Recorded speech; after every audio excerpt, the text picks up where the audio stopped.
पिछले 24 घंटे में उड़ीसा के ऊपर रेनफॉल का डिस्ट्रीब्यूशन आइसोलेटेड रहा है। सबसे अधिक वर्षा जो है रायगढ़ के भीषण कटक में 19.6 मिलीमीटर दर्ज की गई है। बात करते हैं मैक्सिमम टेम्परेचर की, तो हाईएस्ट मैक्सिमम टेम्परेचर पारलाखा मंडी में 39.8 डिग्री सेल्सियस दर्ज किया गया है। किसी भी जगह में 40 डिग्री से ऊपर तापमान नहीं क्रॉस किया है। इवन जो बादल होने की वजह से कल जो तापमान में भारी गिरावट जो है दर्ज की गई है। अगर हम 24 चेंज की तो पारादीप छतरपुर में ही तापमान जो 4.6 डिग्री से बढ़ा है। मैक्सिमम जगहों पे तापमान नीचे गिरा है। इंटीरियर उड़ीसा में जैसे बोध में 11.7 डिग्री सेल्सियस का बदलाव देखा गया है। राउरकेला में 10.9 डिग्री सेल्सियस नीचे गिरा है पारा। झारसुगुड़ा में 9.7 डिग्री सेल्सियस पारा नीचे रहा है। भुवनेश्वर में 1.9 डिग्री सेल्सियस प्लस में रहा है। कटक में -1 डिग्री सेल्सियस बदलाव देखा गया। डिपार्चर की बात करें तो गोपालपुर का डिपार्चर 4.7 डिग्री सेल्सियस दर्ज किया गया।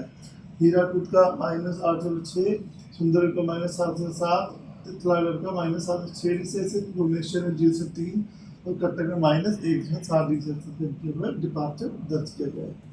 और वेदर सिस्टम की बात करें तो सिग्निफिकेंट वेदर सिस्टम जो आज उड़ीसा के ऊपर है, जो ट्रफ लाइन जो है वेस्टर्नलीज विंड के अंदर जो सरफेस से 3.1 किलोमीटर से 9.6 किलोमीटर मीन सी लेवल के ऊपर तक जा रही है, तो वो जो है अलॉन्ग 82 डिग्री लॉन्गिट्यूड और नॉर्थ ऑफ 90 डिग्री नॉर्थ के ऊपर परसिस्ट कर रहा है। इस ट्रफ की वजह से जो है आज हमारे उड़ीसा के ऊपर बादल जो मौसम रहेगा, जिसमें कि बारिश की बात करें तो रेनफॉल का डिस्ट्रीब्यूशन आइसोलेटेड डिस्ट्रीब्यूशन दिया गया है। झारसुगुड़ा, सुंदरगढ़, क्योंझर, मयूरभंज, बालासोर में आइसोलेटेड थंडरस्टॉर्म लाइटनिंग हो सकती है। Gusty service speed 50 to 60 km रहने की संभावना है। उसके अलावा जो संबलपुर जो हमारा संबलपुर अनुगुल, ढेंकनाल, जाजपुर, भद्रक, केंद्रपाड़ा, इन सब डिस्ट्रिक्ट में गस्ती 40 to 50 km रहने की संभावना है। बाकी अन्य जगहों पे जो गस्ती 30 to 40 km रह सकती है और थंडरस्टॉर्म विद लाइटनिंग 1-2 स्थानों पे होने की संभावना है, जिसकी वजह से येलो अलर्ट दिया गया है। या 29 तारीख को कल भी जो ऐसे सिस्टम जो आगे बढ़ेगा, तो उसमें हमारे जो कोस्टल उड़ीसा में फेज वाइज डिस्ट्रीब्यूशन रह सकता है, एडजॉइनिंग में स्कैटर्ड डिस्ट्रीब्यूशन रह सकता है, बाकी जगहों पे आइसोलेटेड डिस्ट्रीब्यूशन रहने की संभावना है। मयूरभंज, बालासोर, भद्रक, जाजपुर, क्योंझर में हेलस्टॉर्म भी हो सकता है आइसोलेटेड प्लेसेस पे। हैवी रेनफॉल की भी संभावना है और गस्टी स्पीड 50 to 60 km रहने की संभावना है। उसके बाद अनुगुल, ढेंकनाल, कटक, केंद्रपाड़ा, जगत सिंहपुर, इन डिस्ट्रिक्ट में येलो वार्निंग दी गई है isolated places thunderstorm with lightning की वजह से।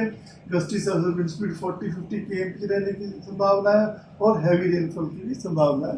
बाकी अन्य जगहों में जहाँ आप येलो वार्निंग देख रहे हैं, वहाँ पर जो गस्टी स्पीड 30-40 km रह सकती है और thunderstorm with lightning isolated places पे होने की संभावना की वजह से येलो अलर्ट दिया गया है। डे 3 में जो है हैवी रेनफॉल के साथ गस्टी स्पीड 40 to 50 km रह सकती है। मयूरभंज, बालासोर, क्योंझर, भद्रक, जाजपुर, केंद्रपाड़ा, जगत सिंहपुर, खुर्दा, कटक, नयागढ़, पुरी, गंजम, गजपति डिस्ट्रिक्ट में और बाकी जो जगह है वहाँ पर गस्टी स्पीड 30-40 km रह सकती है और वहाँ पे जो थंडरस्टॉर्म की लाइटनिंग के लिए येलो अलर्ट दिया गया है। इस बार डे 4 में 1 तारीख को जो है मयूरभंज, बालासोर, क्योंझर, अनुगुल, ढेंकनाल, जाजपुर, भद्रक, ये सब डिस्ट्रिक्ट में गस्टी स्पीड 40 to 50 km रह सकती है और थंडरस्टॉर्म विद लाइटनिंग हो सकती है ऐसे प्लेसेस पे। इसकी वजह से येलो अलर्ट दिया गया है और हैवी रेनफॉल की संभावना है। बाकी जो बचे हमारे कोस्टल डिस्ट्रिक्ट है, उसमें जो है गस्टी स्पीड 30-40 km के साथ थंडरस्टॉर्म विद लाइटनिंग होने की संभावना से येलो अलर्ट दिया गया है। डे 5 में भी अगर बात करें तो लगभग साउथ उड़ीसा में जो है विंड का प्रभाव ज़्यादा रहेगा, जहाँ रायगढ़, नवरंगपुर, कोरापुट, मुल्तान, गजपति, गंजम में 40 to 50 km की रफ्तार से हवाएं जो है बह सकती हैं। बाकी जो अन्य जगहों में साउथ उड़ीसा के साथ साथ नॉर्थ कोस्ट उड़ीसा, मयूरभंज, क्योंझर, वहाँ 30 to 40 km विंड रह सकती है। थंडरस्टॉर्म विद लाइटनिंग होने की संभावना है डे 5 में। इसके बाद डे 6 और 7 में जो है जो रेनफॉल की कहते हैं लाइट टू मॉडरेट कैटेगरी में बनी रहने की संभावना है। और टेम्परेचर फोरकास्ट की बात करें तो अभी जो है जैसे अभी नो लार्ज चेंज कैटेगरी में रहेगा अगले 5 दिन तक तापमान। उसके बाद में 6वें-7वें दिन में 2 से 4 डिग्री सेल्सियस तक तापमान में बढ़ोतरी होने की संभावना है। धन्यवाद। है।